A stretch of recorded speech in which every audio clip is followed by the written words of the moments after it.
Today I'm in the ghost town of Fairbank, which is very well preserved, and I'm meeting up with friends. We're going to be hiking north to Contention City, which is another ghost town that is essentially completely wiped out. And I'll explain why Contention City disappeared while Fairbank survived for quite a bit longer.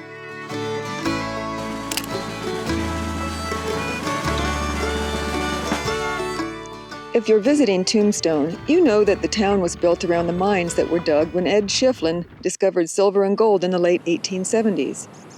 But what you might not know is that Fairbank, a ghost town 9 miles west of Tombstone along the San Pedro River, was critical to the success of Tombstone's mining operations. Tombstone didn't have the water necessary to process the ore its mines were producing. As a result, the mine owners had to haul the ore in wagons west out of Tombstone along a road to the nearest water at the San Pedro River. The ore was unloaded at the various ore processing mills being built along the river. At about the same time, Nathaniel Fairbank funded the building of a railroad just west of Tombstone that ran north and south from Benson to Mexico.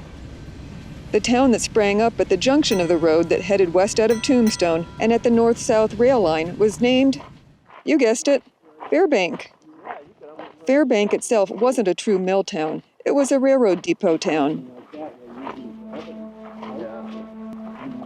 Within 10 years, groundwater flooded Tombstone's mines and fires destroyed equipment.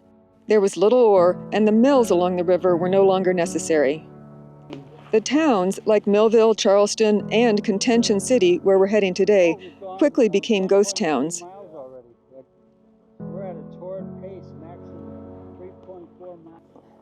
But Fairbank, with its important location at the road junction, didn't die. This mercantile continued operating until the early 1970s, and the last few residents were forced to leave at about the same time, when the remaining buildings were deemed unsafe. In the mid-1980s, the town became part of the San Pedro Riparian Conservation Area, and Fairbank's remains are preserved by the Bureau of Land Management. From the Grand Central Mill, it's a mile to Willow Wash. See ya!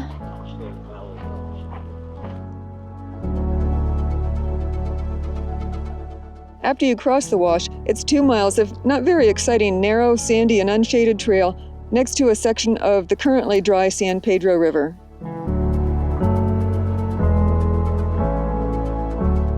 Mark, round. Yeah. You think it's a lion or a bobcat? Cool. And let's see the nails. Oh, that is so cool. Wow. The trail disappears here and there, but it's pretty well marked by flags.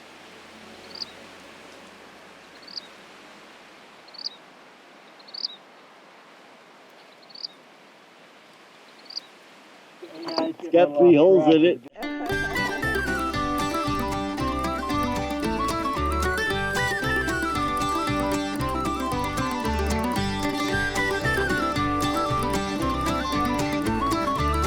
The Contention Mill now looks pretty much like all the other mills that process Tombstone's ore. Unless it was too difficult to haul away, anything wood was either salvaged or scavenged, and just the rock walls remain.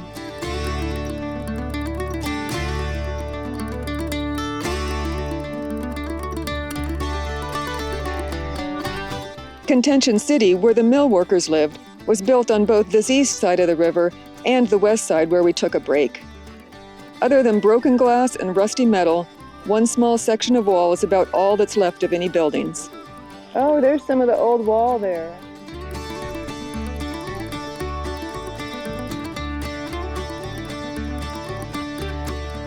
So why is it that there's almost no evidence that Contention City ever existed, while just 10 miles south of here do walls of buildings in the mill town of Charleston still stand?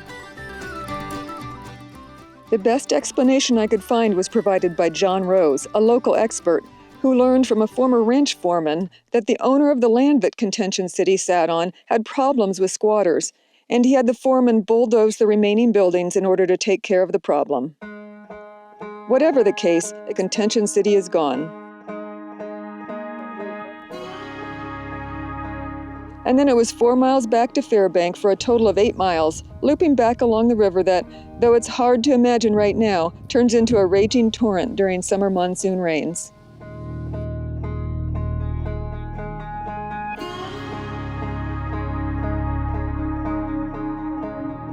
See ya! And this is the point where I usually say, I really hope you like this hike, and I'll see you on the next one. But I still need to tell you about the snake part of this hike. How it happened is that after our group hike, I realized that the drone footage I'd taken looked terrible. And since Fairbank is nearby, I decided to hike back to Contention and get a few more shots of the mills. Everything was fine until about a mile into my return hike. Oh, geez. I just stepped on a snake, and it was as surprised as me. I turned on my camera as it slid across and went in here. Very fortunately, it was not a rattlesnake. I think it was a gopher snake. Whew, that'll get your adrenaline pumping. If you want to hear someone scream like a "ah!" That was me. Oh. I headed on my way again with my eyes glued to the trail, but in a couple minutes, this one just struck at me. That's a rattler. No, this is just another gopher snake.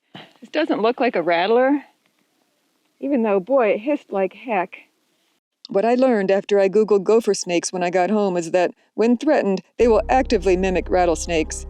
They flatten their heads into a triangular shape, inflate their bodies, and hiss loudly. I'll tell you though, it will scare the heck out of you when you first step on one, and then have one strike at you. All right, buddy.